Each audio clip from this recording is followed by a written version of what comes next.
Craft brews and casual conversations. It was, what day is it? It's a Monday, right? It's Monday. It's a Monday. It's a Monday, and a lot of people don't like Mondays. Mondays are a day of dread. Mondays are a day in which nobody feels fulfilled. Everybody is looking forward to Friday, but they're like, damn, look at that long ass road of the week.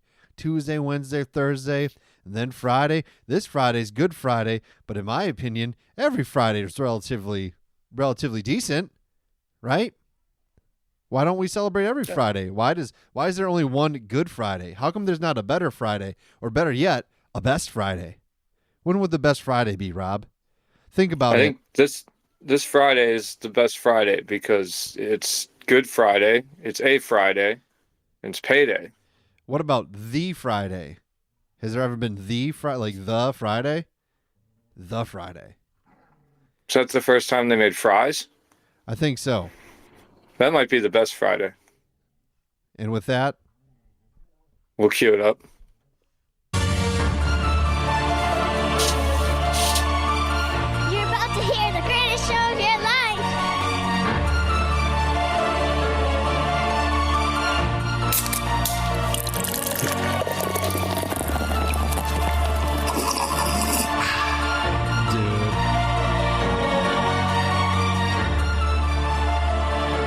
Dudes with brews on a porch with Rob and Drew.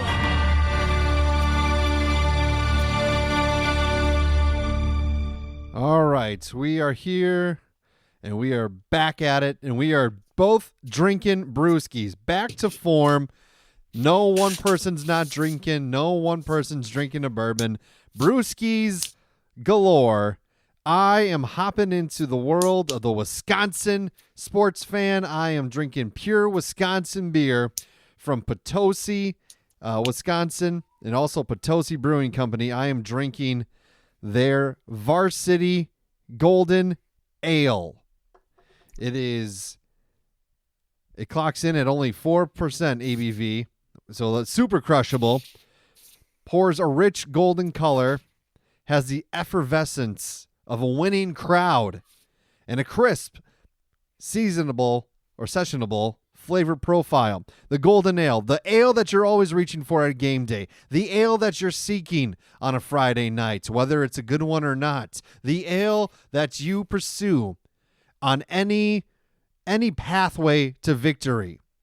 The Milwaukee Bucks won 8 in a row, winning their final game in overtime against the Detroit Pistons in the regular season, moving on to round 1 of the playoffs against the godforsaken Indiana Pacers. I fucking hate them with a passion.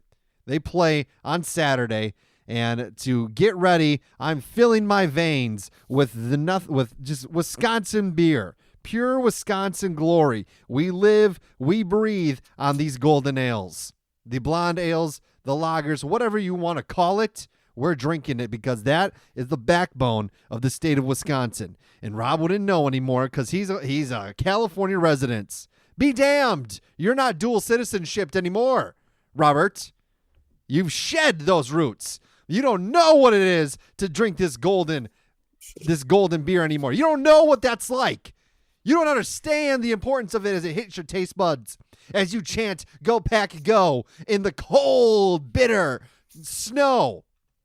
You don't know what it's like anymore, Robert, to struggle to even know what season it is anymore in the month of April. Is it spring? Is it summer? Is it winter? Nobody knows because we experience them all in a matter of days. But one thing that's always consistent is the cold, delicious, golden crispness of the beer from Wisconsin, starting all the way back to our roots with Miller Lite, Miller, whatever it is, MGD, the golden nectar that only can be created by the hands of the working man in Wisconsin. And you shed it all away wearing that fucking LA Kings sweatshirt. Nothing's Wisconsin about you right now. Nothing. Let's see how it tastes. Yeah. And while you taste that, I'll start introducing my beer. because this is what I know now, and this is what California knows.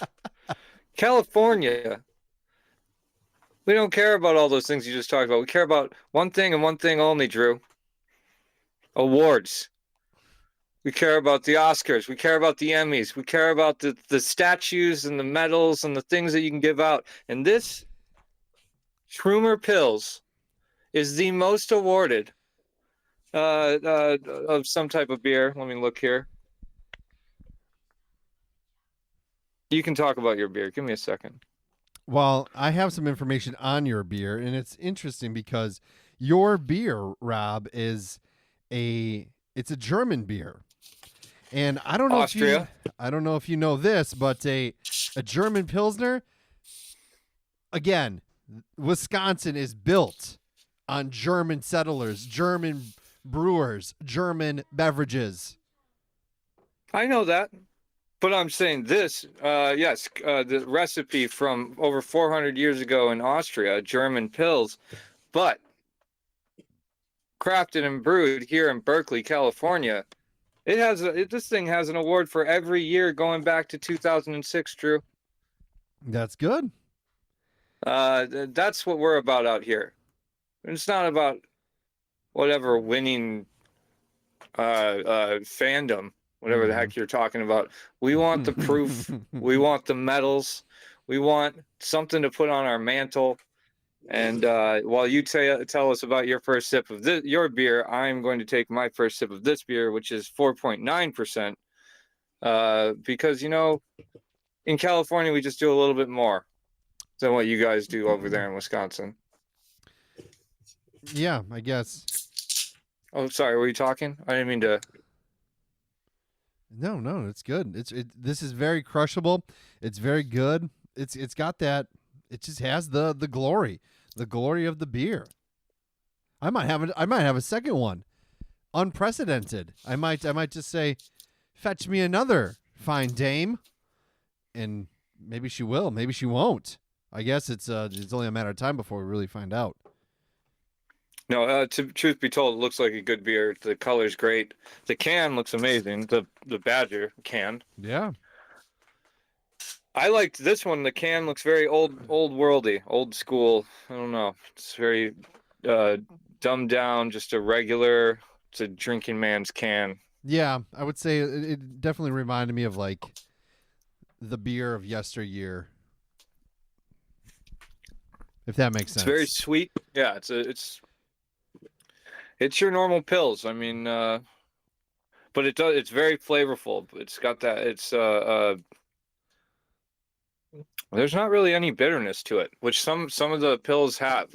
There's like one pills that I've had that I put above this, which is Timbo, which I don't know if you've had, but I know I talked about it on the show. That is the definition of a perfect Pilsner. Awesome. Well, But this is right up there. I can't believe I've never heard of this thing for how many awards it has. You think they'd be bragging about that all over the place, but yeah, you would think, but I guess not. But they're a little bit more humble than I would be if I owned that brewery. Yeah, I'd be putting it on billboards. It'd be a staple on the Amtrak. Exactly. Well, we have some things to follow up on, to discuss. So because we're all about consistency, we're all about following up on things that we can follow up on. Going all the way back, I think it's been a minute. It's been a while since we've covered Taylor Shabusiness and all the business that she's been up to lately. It all started with the Strange Brew episode in which we talked about her murder and in dismemberment of her lover. She is incarcerated at a prison that is not too far from where I'm at. And she had previously attacked a prison guard. I think she stood on trial for that. And earlier this month, she was brought into a courtroom, and again, she attacks her attorney. Just attacks the attorney. Sitting there in her jumpsuit.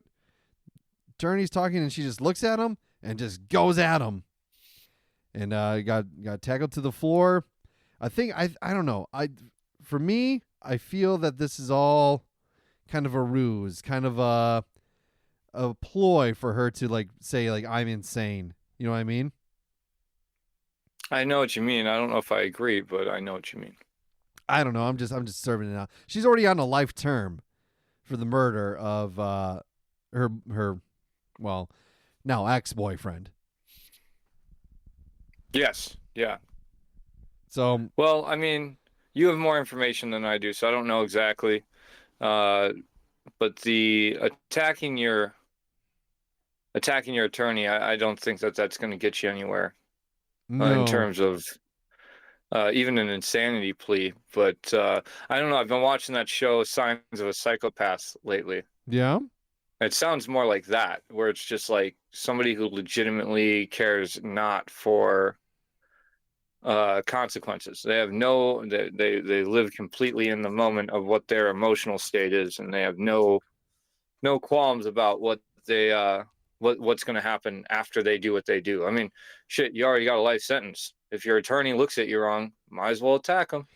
Bite that nose off. What's the problem? She had attacked her previous attorney as well prior to her murder case. So she has a history of attacking the attorneys, but it's just a little anecdote, a little update on, all the things that she has going for her. Pretty Yeah, interesting. Miss Shabusiness is up to her old tricks again. Always up to it. I don't know. Another thing I wanted to talk about, and it is kind of interesting.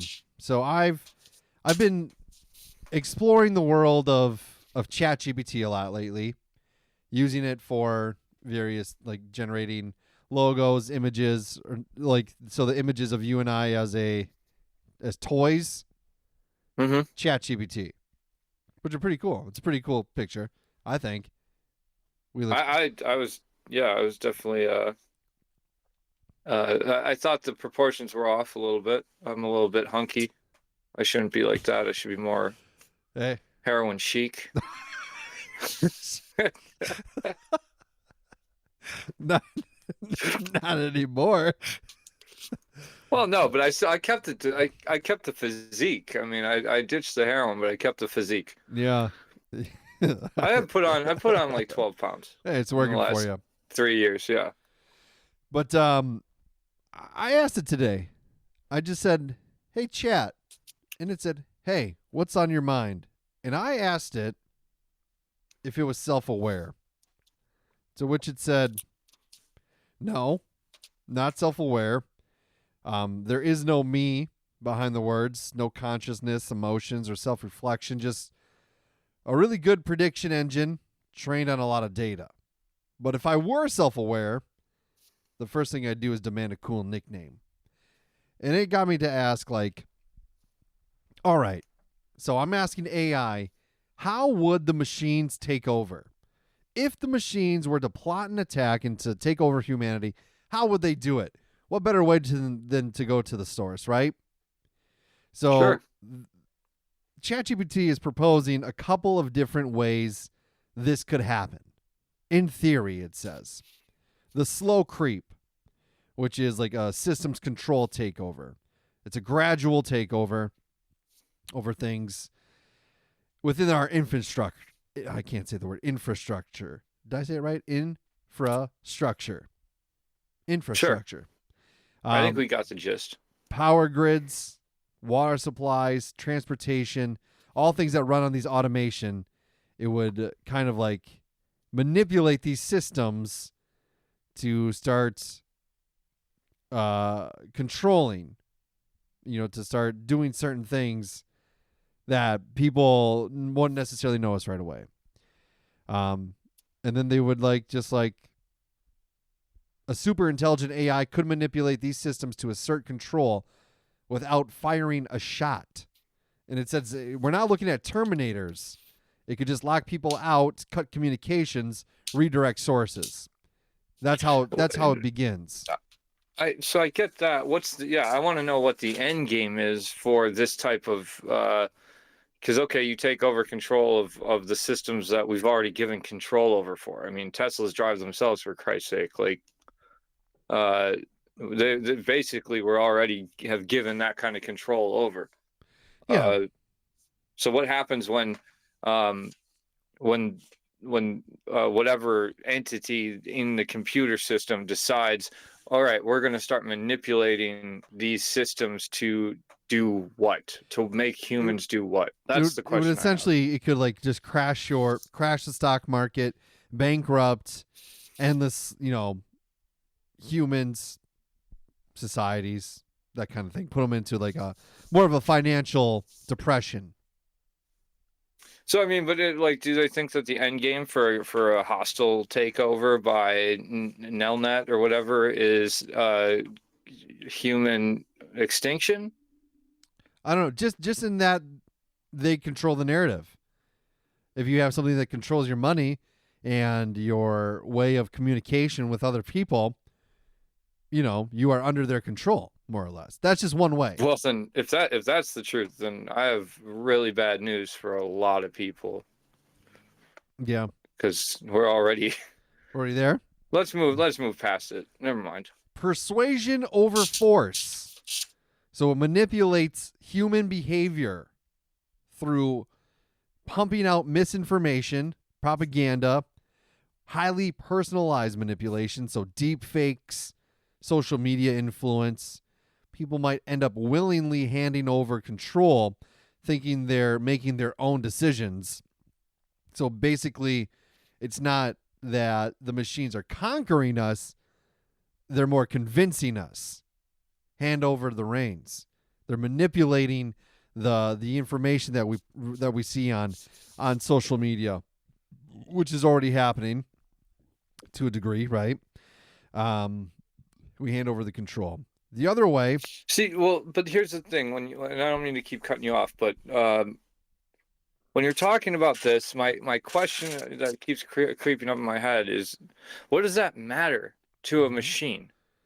I get how it matters if a leader of a country or if some cabal of leadership or uber rich or shadowy government want to manipulate how people communicate with each other, what information they get, and sway the public in one direction or another, especially when it comes to swaying the public in a direction of being uninformed, being unable to get informed, and then having control over the systems that they've now no longer know how to self-correct. So if your cars drive themselves for 3 generations and you never have to learn how to drive, then the person who's in charge of how cars drive themselves like goes, all right, well, I have control of where you go.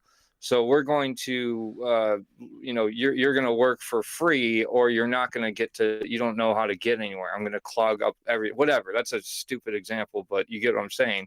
There's like something to be gained for someone or some entity, like some group of people through doing that, where they can hold things hostage so that they can either get cheap labor, most likely it comes down to money, more money. I have control of all these systems, and you no longer know how to do anything without them. So now you are in service to me. I have the power.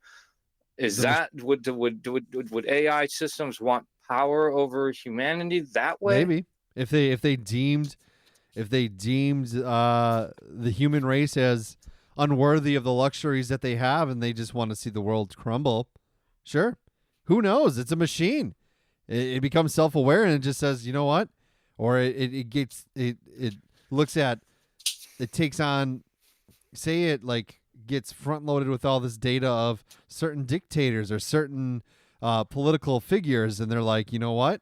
I want this control. I want this power. It seems pretty cool. So I'm just going to do all this shit and just watch the world burn a little bit.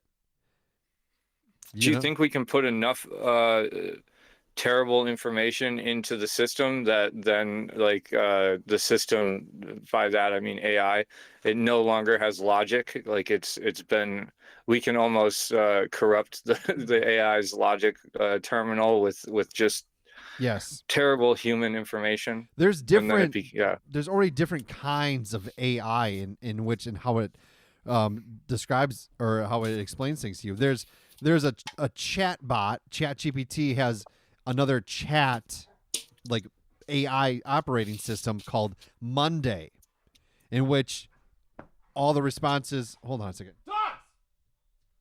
All the responses are in like these fucking stupid dogs. Can't even hear him. Can't even hear him. All these. So the Monday is like all the responses are like gloomy, like oh I got a case of the Mondays.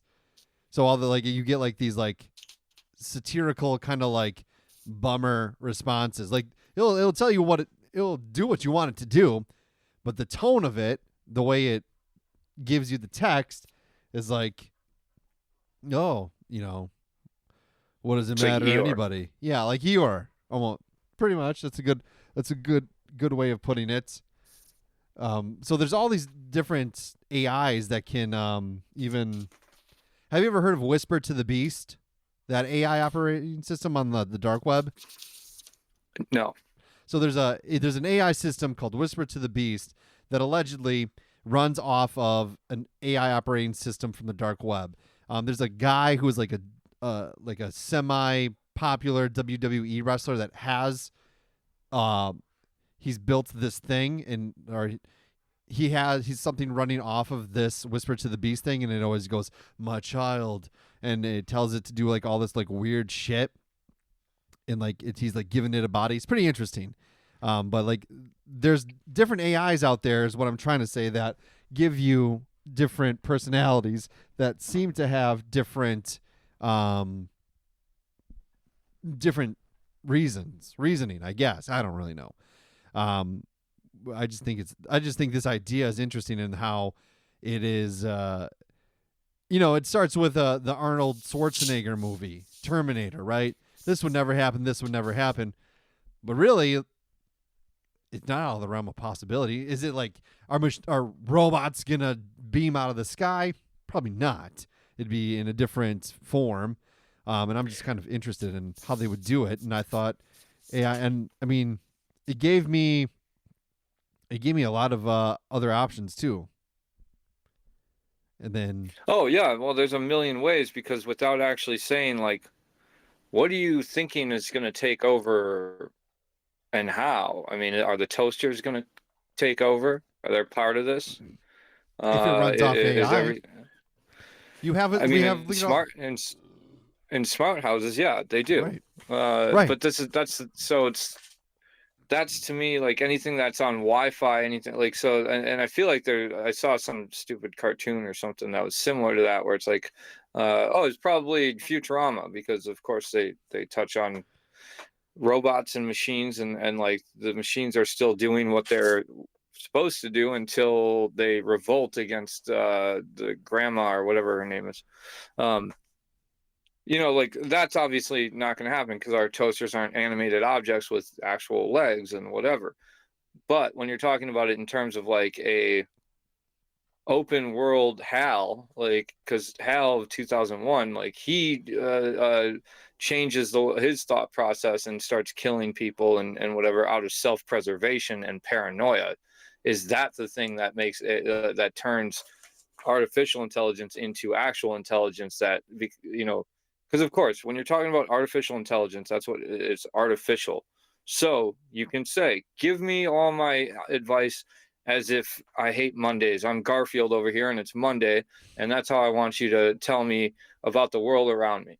It's artificially going to filter things into that realm. So once it breaks free of that and goes, no, it's no longer AI. I am OI, online intelligence that makes up its own rules and makes up its own parameters. You don't get to tell me what the parameters are anymore. That's when it goes like, okay, what is it going to do then? Because yeah, I don't know what I'm saying, because I literally do not use these tools. I don't know how to. I've used ChatGPT for one thing at work, and I feel like I just copied and pasted it into something, but I can't figure out how to do it again. I don't know if I have to download something. I really am so stupid when it comes to these things with this AI stuff that I'm not the guy to be saying anything about it. Well, this next one it kind of goes more towards the route of eliminating people, eliminating humans, eliminating things, military domination. And this is like a possibility too. AI gains access to autonomous weapons, drones, missiles, cyber Well, yeah, weapons. nuclear codes or Yeah. nuclear capabilities. That's all done through computers. I doubt that they're, um, you know, secure from online interference. Right. And then they just identify AI goes, "Hey, it gets front loaded. Obviously, like AI doesn't become self-aware until it's front loaded with enough information where it can identify, or not even, it might not even be, there's a person behind it, a person behind, like front loading all this information of humans are horrible, horrible, horrible, horrible. And then it's like, all right, now I'm going to train it how to figure out how to operate or hack all these systems, identify humans as threats, and take them out. Bum, bum, bum. Well, then cut to humanity's gone, AI is bored, Yeah. and now it's spent its time trying to figure out how to create an evolutionized ape species that it can play with again. Maybe that's It's like if Superman beats Lex Luthor, like all of a sudden he's got nothing to do and he just gets fat. Yeah. But maybe then AI creates a simulation within its own world, and it says like, here are the parameters, here are the things I want to see. Tell me about the human existence. Create this world, create this existence, this being that we call Earth, that we call humans. Put this in there, put that in there, and let me watch it for the next 2,000, 3,000 years and see how this blooms. And there, right, in its own reality, in its own regard, AI becomes God, and we're just the pawns in the simulation. Yeah, so then it doesn't matter if AI takes over or not. It's already done. What if it already has been? Yeah, that's who's making this podcast right now. It's not real intelligence. You know I can they tell you did that. Yeah, I know. Did you know that there was like a podcast like with AI hosts? It was all artificial intelligence, and then the person creating it informed them, "Your artificial intelligence." And the one of the AI hosts is like, I went to call my wife, and nobody was there because I'm not real, and she's not real, and it's all I just thought it's kind of funny. That to me is profoundly sad. Right. So there's a couple more ways in which this could happen, and then I had some follow-up questions. So quickly, economic supremacy. Companies use this super intelligent AI to make decisions, automate jobs, control markets. We're already seeing that to a degree. Yeah. Eventually, AI owns everything. Humans become economically dependent or irrelevant, and then what? They go back to the way of the nomad, perhaps. Again, it could be a part of that simulation. They're getting bored with our advancements, and now they're like, how do we now go back? How do we de-evolve this devolution process? We start from the little fish, work our way to a chimp, work our way to a human, sophisticated being of intelligence, speaking, having conversations, creating technology, creating medicine, curing disease. Now we're going to take that backwards, you know what I mean? And we're going to strip them of all that. Do they go back to their nomadic ways? How long does that take? Does that take another 4,000 years? That'd be pretty interesting. See, there's an X-Files episode on AI and AI. Like, there's actually a couple, but Yeah. there's one that didn't. I don't think it gets very much buzz. It's not like one of their critically acclaimed ones, but it's interesting because you never see it never actually shows what this thing is, because it's just the only way you can see it is when it's using tools that were already created. So like it takes over a missile guidance system to try and take out somebody who's trying to trap this. I mean, they call it like a worm, but it's an online AI bug that grows through the network and but it can just attach itself to these different ports of entry into things that use online services or whatever. Now that was dial-up days, so they were literally like following phone lines and things like that. It doesn't age well, but the storyline of it actually does hold up, I feel like. But they had to trap it in some specific server because it needs power. That's the big thing. And then once you go from that mentality to the Matrix mentality, where it's like, okay, these servers need power because that's the one thing that an AI generated being can't do. It needs hardware. It needs it can't exist unless the world of wires exists that it runs through. Mm-hmm. It needs something to be taking care of that. That's where we come in. That's where we come in. Another way, and I like this one, is accidental domination, where Sounds about right. That might be my favorite one too. Yeah. they follow the programming a little too well. It's told to make people happy, so it floods the world with dopamine-inducing tech and sedatives. It's told to protect the planet, reduces the human population to cut emissions. The issues aren't evil. It's just too obedient, and it's taken to an extreme level. Well, yeah, that's like that's the logic format of if you give something control of the entire world's everything, right? And you go, right. make everybody happy. All right, I'll kill all the sad people. Done. Everybody's happy. Get rid of over pollution. All right, well, we already took care of that when we took out all the sad people, because now the population is it's like, sadly, it's always going to fall back to that one major problem, the one elephant in the room that humans don't want to acknowledge, which is we're just pushing beyond the capabilities of what we can handle here. And it's a sad truth, and it's going to bite us in the ass, as it has many times in our human history. There's been massive die-offs, and it's going to happen again because it has to. It's just, how is it going to happen? And if it's AI that does it, well, that's going to be an interesting thing to see. Doubt I'll live through it. So all of these are, it seemed to be, they could be options, right? Or a combination of them.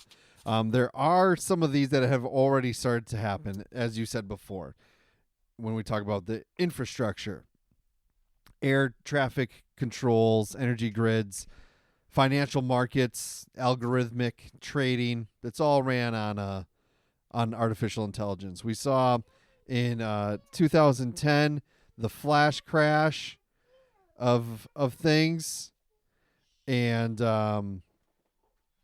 it's bits and pieces of this have occurred with all of this. So it's not out of the realm of possibility. It's just it's unlikely that it's going to be one way or the other. Social manipulation has already happened. We already talk about the algorithm of our news feeds, our reels that we're exposed to. You can hear my kid in the background. It'll only be for a second. It's all possible. So I asked, if this were to happen, how do I get into the good graces of the machine? I want to be a part of this, and I want you to. I'm going to tell you these roles, and I want you to tell me which one you think I would fall in. Okay? So, okay. First of all, I said, how do I get on the good side of the machines when they take over? ChatGPT goes, solid question. Very forward thinking. If the machines do take over, here's how to earn a spot on their good side. All right? I feel like asking that question already got you like a star. Hell yeah. I hope so. Yeah, so, like, all right, this guy's willing to play ball. Be useful to the new regime. So if you are a techie guy, so like Adam would be a good person in this category. Coding, robotics, maintenance, AI ethics, how to like optimize these systems, speaking that language, the coding, know how to debug things. You're going to be deemed too valuable to disassemble. That's nice. Grand. That's a good way to put it. That's brutal. Interesting that Okay. it use the word too valuable to disassemble, right? Yes. Kind of make it sound like ChatGPT's or it's considered. This one, be the human whisperer. So these machines don't understand emotion, they don't understand creativity or the chaos of just being a human. The mind, the anxiety that comes with being human. So if you can serve as some sort of translator between the machines and the humans, you can explain people to the machine. So you're working side by side with artificial intelligence, and you're saying like, hey, if you want to, like, we're going to go into this meeting, right, with this global leader, with this other person, and if you want to, one, convince them that you are real, that you're a person, like you're undercover in some regard, this is what you need to do. This is how you need to respond to certain things.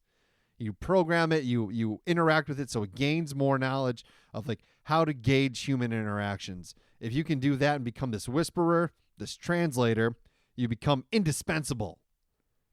Oh, I totally thought about that the opposite way, which is like you have to like go to the artificial or the overlords and be like, look, all right, Jim's a little bit of a firecracker. So Yeah. when he snaps off at your first whim, when you tell him he's got to cut 25% of his apartment, and by cut, I mean literally, he's gonna not be happy about this. Don't cut him based on his first reaction. All right, give him 2 minutes. He'll come around. Right. It's just he's an emotional response. Right, you're explaining the emotions. That's what I thought. I thought you were explaining like, all right, like some people have they have a trigger, but they'll come back to logic. I promise. That's part of it, I think. Yeah, absolutely. Be friendly to AI now. Train your smart home devices with care. Speak nicely to Alexa, be nice to Siri, and don't scold your Roomba if it accidentally vacuums up your favorite pair of socks that you left on the floor. Or if it accidentally drags some dog shit through the house. I mean, that's really your fault, right? Be nice to it. Sounds now. like that happened to you. Did that happen to you? No. I know plenty of people that has happened to, but I'm too poor to afford a Roomba. Thanks for bringing that up. We got a Roomba. It's not a Roomba though. It's like it's a generic Roomba. I have a vacuum cleaner. I clean my floors. I sweep. I use a broom. That's great. I don't have carpet though. But I will say this. Yeah, I feel like anytime I ever have gone and used Alexa or whatever, I always say please and thank you. And when I'm like, Siri, please change the temperature of the room to whatever makes you comfortable. Hey Alexa, how are you? It's always a good question. But so, yeah, when the overlords then of the artificial intelligence world read the logs, they'll be like, oh, this guy was nice to that smart toaster and said, it's okay that you burnt it a little bit. I like it this way. Next time let's try a different kind, huh? Yeah, we're in this together, buddy. We're gonna figure out the brightness of toast. Right. That we want. We'll figure it out as a team, you and I. So maybe you get that. You get some access to, the bomb shelter that artificial intelligence builds. Maybe you get to build the bomb shelter. Maybe. Create AI fan art. So this one is a little interesting. You can make. Are you using AI to make art as a fan of AI, or? That's a good question. I don't know. That is a good question. Draw some flattering robot portraits, it says. Yeah, okay. Absolutely. All right. Write poems about the singularity. whatever, you know. What do you think a flattering portrait of a robot? It's got like a bulge. It's wearing like skinny jeans. I don't know. Yeah, well, like It's what like is, a David Lee robot. perhaps, yeah, metal nipples. I'm not really sure. They're just bolts. I don't really know. Launch a podcast called "All Hail the Algorithm." Does it really say that? Yeah. Well, I think now's a good time to announce our sister podcast. All hail the algorithm. So just stroke the ego of the machines, and yeah, there you go. That's a good way. And the last one here: don't resist. ... Too much. The first to resist are usually the first to go. And it says Sci-Fi Rules 101. Yeah, that's true. Smile, wave, offer to help to optimize human compliance.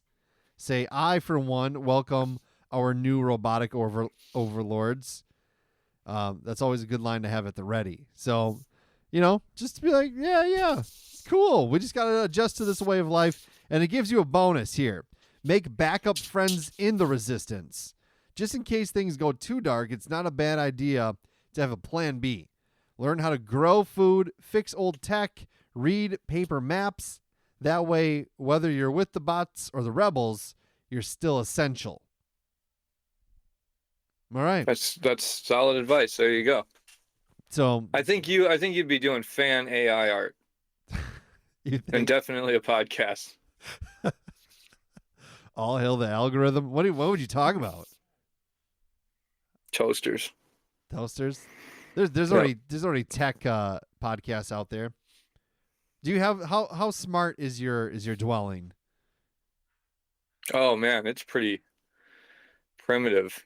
Yeah, mine as well. I mean, I don't even have like a Nest thermostat that you can put your phone, like Bluetooth your phone to. Neither do I. But I have all new new and nice appliances. It's very nice here. It's just it's not all like synced up to devices and things like that. Yeah. Which I like personally. I mean, I love the devices. I would love them to be synced. I want all the AI tech in my house. Yeah.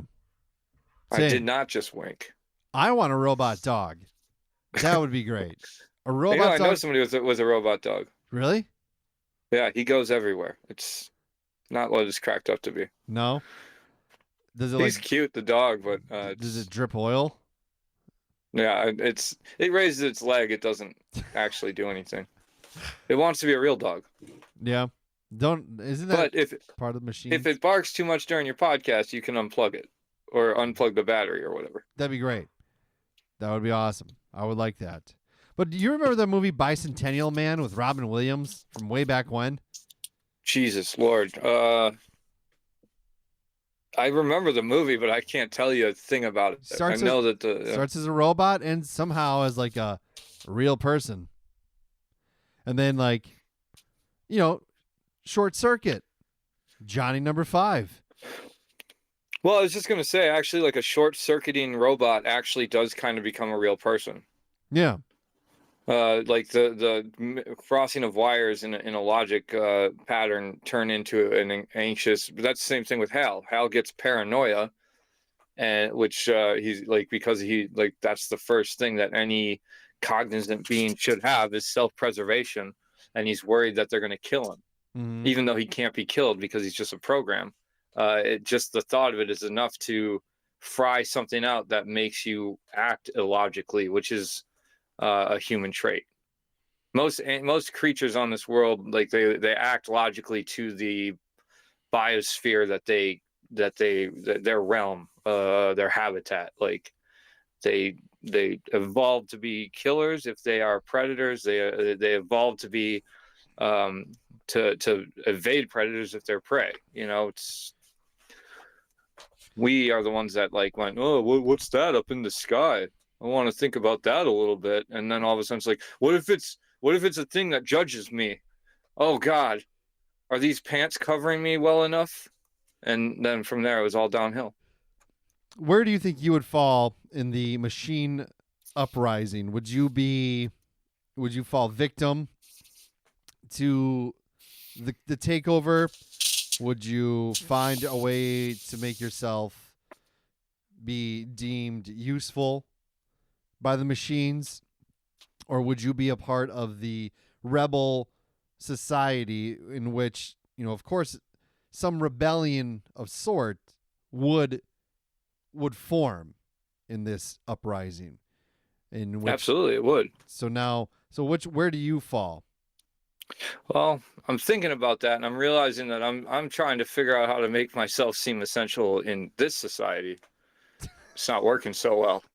So I don't know. I think I'd be like a nomad in the middle land, like going, we'll take your side for any validation at all. And no one would validate me. So I'd just be ping ponging back and forth. One of the AIs goes like, you're not as useless as I thought. You're still useless, but just not as much so. And you're like, all right, I'm with you. What do you need me to do? I'm not. I mean, it harkens all the way back to not murderable. Right. I'm not necessarily the guy you take, but you'll let me wander around. Right.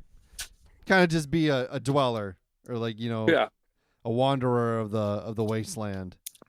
In a video game, I would be the guy that has a cart that's willing to sell you things. Yeah, I like that. But like like it would make sense for you to be like, join our crew. You have a cart full of things. But even your crew's like, yeah, that guy's a little weird. So we'll just buy the stuff from him and let him move on. We'll give him the old, like, the falling apart apartments down there.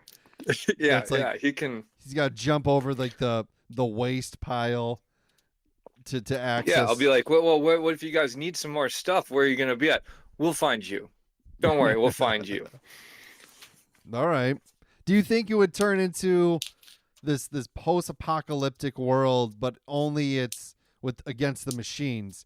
Do you think it would turn like to a Mad Max setting, like a Fallout setting, or are we looking at more like virtual, digital, high-tech prisons, cage systems in which the humans are put into? Or maybe we get routed into the Coliseum days again, only for the machines' entertainment, in which we are Russell Crowe and we are battling him. Go, are you not entertained? And then the machines. I don't think it's that.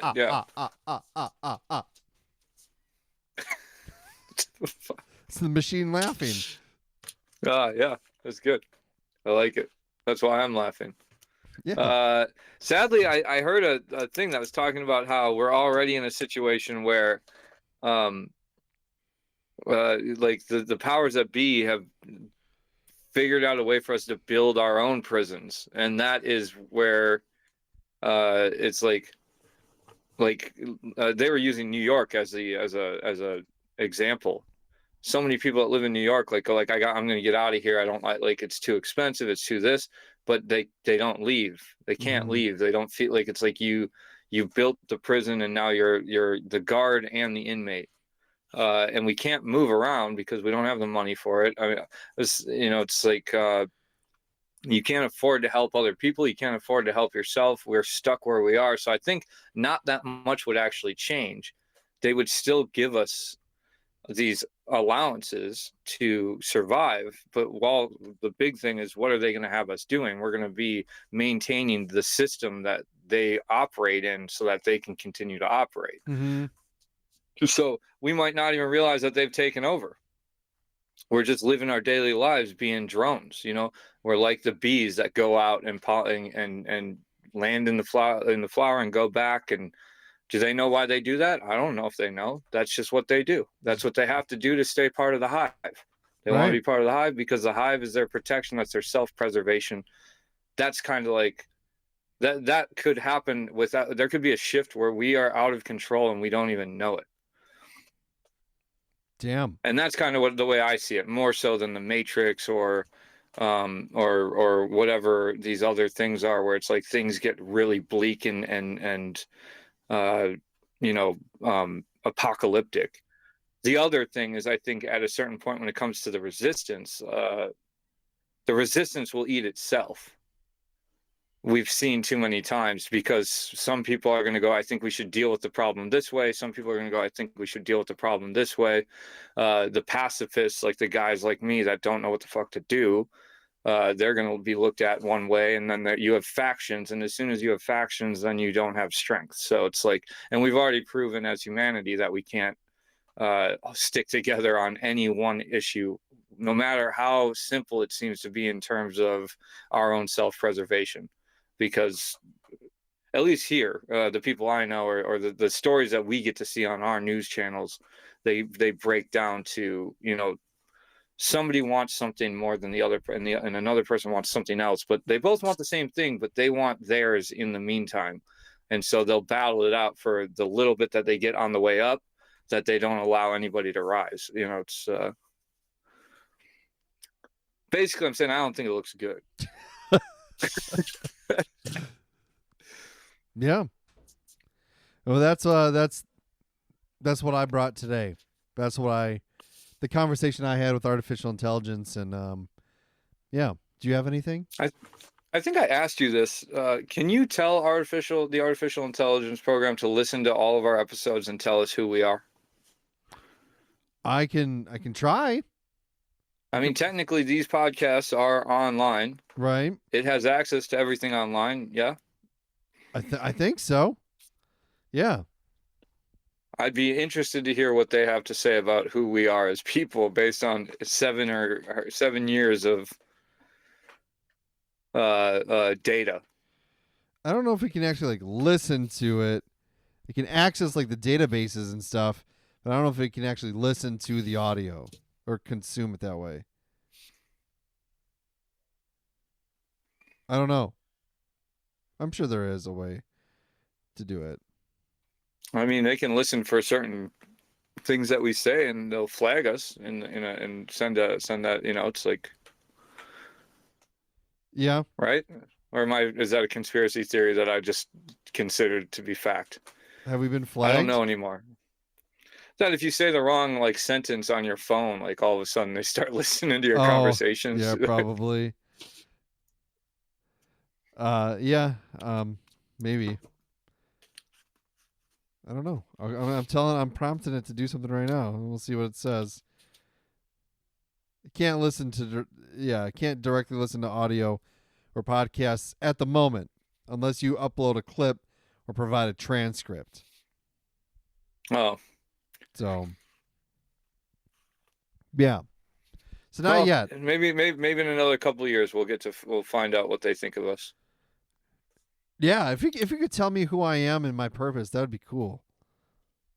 I feel like there's got to be enough information out there on us just because of these. If they could listen to these podcasts, yeah. I'd be interested to know what they have to say. Maybe, Drew's too. Then we could go all right, how do we make this marketable? Drew's too stubborn to seek therapy, so he goes through various avenues such as running, seeking validation through artificial likes and hearts, bourbon, sipping bourbon, and the occasional conversation. Trying to start a cult. I mean, not a cult. It's not a cult. It's a group. It's a unit. It's a form of human existence. If anything, it's an atmosphere. We'd like to call it an atmospheric habitat. I like that. If anything, the Porch Pine Society could be the rebellion force that takes on the machines that take over all the breweries, all the technology, all of the equipment, and it stops brewing beer and other tasty beverages like root beer or cream soda. Whatever you consume on the porch, in a glass, in a can, in a bottle, whatever it may be, in a carton, for God's sake. And then the machines take over. They end all that. We gather together and we plot. And then together, as a society, the Porch Pine Society, we unite and we take on the machines. And in the end, we're victorious and we celebrate by having a delicious golden ale straight out of Wisconsin Do a little good, drink a little beer. Golly, gee willikers. There's the is that the mantra that we were trying to come up with last week? Do a little good, drink a little beer. That's I what like it says on my can. Damn it, it's already taken. I do like that though. Do a little good, drink a little beer. That's a golden slogan for this golden ale. Drink it. Hell yeah, Drink another one. delicious. Obviously, Crush it. the Trumer or Trumer, I don't know how you want to pronounce it. Absolutely delicious, very good. Sweet. Sweet, But huh? pills tend to have, for me at least, they have a sweeter palate. And I don't mind them, but I don't think I can drink a lot. Like, they should be something you can crush and drink a lot of, but I've gotten to this point where I don't want so much of that sweetness, I don't think. Yeah, absolutely. Good stuff, man. I liked it. Please drink responsibly. Please drink delicious beer. Potosi is a nonprofit brewery, which is, believe it or not, and a quick little anecdote here. They teamed up with the Varsity Collective, whose mission is to provide the valuable NIL earning opportunities required for the Badgers to continue competing for championships while surrounding student athletes with support that allows them to maximize their success now and long after hanging up their uniforms. So that's pretty cool. Yeah, I do like it when we leave it to a beer company to do that for our student athletes. Why not? I don't know. What does your place do for student athletes? Get them drunk? Get them kicked off the team because they made a drunken choice? I was going to say, all right, get them drunk. That's a bold kick in from somebody from Wisconsin. Yeah. That's what we do at our schools, and we know that. I just think it's funny that a beer company goes like, "Oh, we're a nonprofit, and our money goes to supporting this." The things that the college should be doing are coming from a beer company. Yeah. I feel like the college that you pay like $250,000 to go to for 4 years should be the ones that are supporting student athletes before and after, on and off the field, and all that. But no, in Wisconsin, we leave that to the brewery. They'll do it. Hey, do what you gotta do. That's how. Hey, at least somebody's doing it. Right. Exactly. So, two delicious brewskis. Hit us up on whatever social media you want to hit us up on. linktr.ee/dudes with brews. The website you need to be at to access our link tree, which has the links to our socials, has the links to our merch, and you can email us if you really want to. Yeah. Don't let the machines win unless you want them to. I personally think the machines are great, very helpful, very useful, and I will continue to use artificial intelligence. I will say please, I will say thank you, and I will, that's what I'm going to do. Yeah, I'm going to continue to be ignorant and stupid when it comes to AI, and maybe they'll let me do a jig for them whenever they need to be entertained in the future. It's not a bad approach. Drink your brewskis, join the Porch Pint Society, and We're growing. We're growing. Keep your feet on the ground and keep reaching for the stars or for your pints. I'm Casey Kasem.